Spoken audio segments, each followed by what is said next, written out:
Hello guys, dito na po ulit tayo sa ating kaibigan na magmumutya. Yan si Mutyang Hero ng Mindoro, si Jmar. Napakita ko siya ng mutya ng mga alpasan niya para makaano din sa iba, tulong din sa iba. Yan yung mutya niya. Ito yung isa niyang langka, maliit. Yan. Pang ano to? Maganda ito sa panghalina, pang paswerte. Maganda ito sa negosyo. Yan. Ito langka niyo. Dalawa po yan, isa malaki-laki. Langka. Ay nakuha talaga yan sa ano talaga. Ilalim ng puno ng langka, yung mga nabubulok na mga ano. Yan o. Dalawang langka niya. Ito namang isa niya, yung sampalok. Sampalok niya na ano, may guhit pa, maliit lang siya. Pink-pink ang kulay niya. Kaya medyo maliit lang siya. Maliit na buto ng sampalok ito. Pang paan din to, pang paswerte, pang halina, pang maganda din sa negosyo to. Mga ganito, tangan pang negosyo. Ito ang malupit.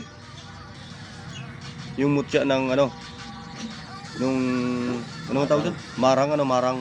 Yung buto ng marang. Mabango kasi ito. Pares lang silang kapatid, mas may sibol pa yan, nagsibol Yan. May sibol pa yung kanyang mutya ng marang.